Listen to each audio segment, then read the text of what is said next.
ન્યુયોર્કમાં ભાવેશ લાઠિયા નામના એક ગુજરાતી યુવકની ડ્રગ્સ કેસમાં ધરપકડ કરવામાં આવી છે.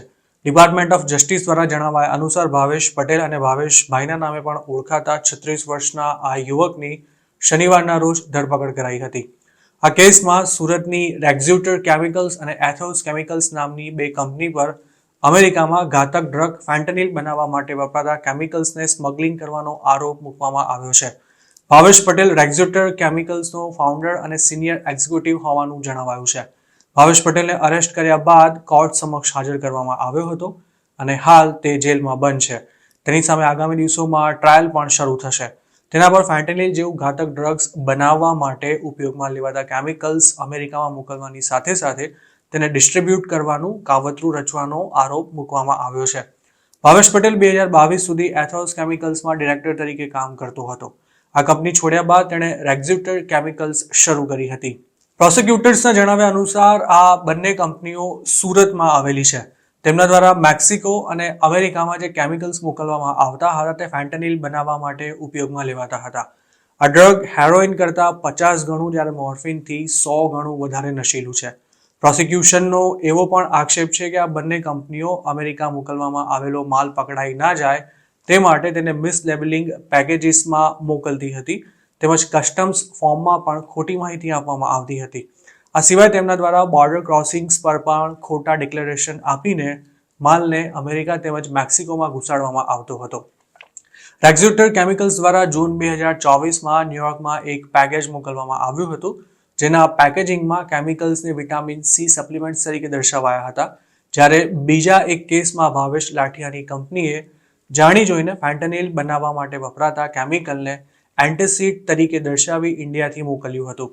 અમેરિકાની કોર્ટમાં ભાવેશ સામે લગાવાયેલા આરોપ અનુસાર તેની કંપની દ્વારા જે કેમિકલ મોકલાતું હતું તેનો ઉપયોગ મેક્સિકોની કુખ્યાત સિનાલોઆ કાર્ટેલ તેમજ અન્ય ડ્રગ ટ્રાફિકિંગ ગ્રુપ દ્વારા કરાતો હતો અને તેનાથી હાઈલી એડિક્ટિવ ડ્રગનું ચોરી છુપીથી ચાલતી લેબ્સમાં મોટા પાયે ઉત્પાદન કરવામાં આવતું હતું. ભાવેશ લાઠિયાને પકડવા માટે હોમલેન્ડ સિક્યુરિટી ઇન્વેસ્ટિગેશન્સ દ્વારા એક ટ્રેપ ગોઠવવામાં આવી હતી જેમાં એક અંડરકવર એજન્ટે કસ્ટમર બની ભાવેશ સાથે વાત કરી હતી. ઈમેલ્સ એક્સચેન્જ થયા બાદ 2 ઓક્ટોબર 2024 અને 15 ઓક્ટોબર 2024ના રોજ ભાવેશે આ અંડરકવર એજન્ટ સાથે વિડીયો કોલ કર્યો હતો જેમાં એજન્ટે ભાવેશને એવું જણાવ્યું હતું કે તેણે મોકલેલા માલની ક્વોલિટીથી મેક્સિકોના ક્લાયન્ટ્સ ખૂબ જ ખુશ છે. ત્યારબાદ ભાવેશ આ ફેક કસ્ટમરને લિસ્ટ 1 કેટેગરીમાં આવતું 20 કિલો કેમિકલ મોકલવા માટે તૈયાર થઈ ગયો હતો જેનો ઉપયોગ ફેન્ટેનિલ બનાવવા માટે થવાનો હતો.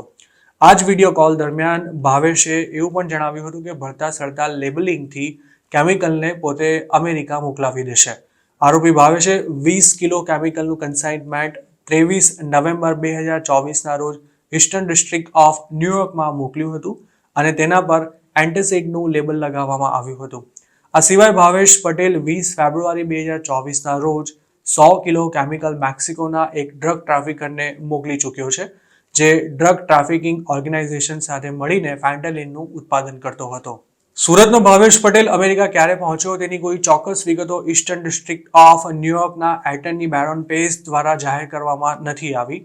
જોકે આ કેસમાં ભાવેશ પટેલ જો દોષિત સાબિત થાય તો તેને 53 વર્ષ સુધીની જેલની સજા થઈ શકે છે. અમેરિકાના centre for disease control and prevention દ્વારા જાહેર કરાયેલા આંકડા અનુસાર 2024માં દેશમાં ડ્રગના ઓવરડોઝથી 1,07,543 લોકોના મોત થયા હતા જેમાં ફેન્ટેનિલને કારણે અમેરિકામાં 2022માં 76,226 અને 2023માં 74,702 લોકો મોતને ભેટ્યા હતા.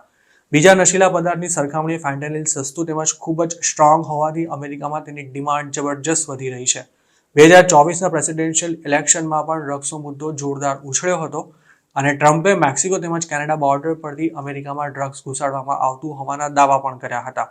જોકે ફેન્ટેનિલ બનાવવા માટે ઇન્ડિયાથી મોકલાતા ડ્રગ્સના મામલામાં કોઈ ગુજરાતીની યુએસમાં ધરપકડ થઈ હોય તેવી કદાચ આ પહેલી ઘટના છે.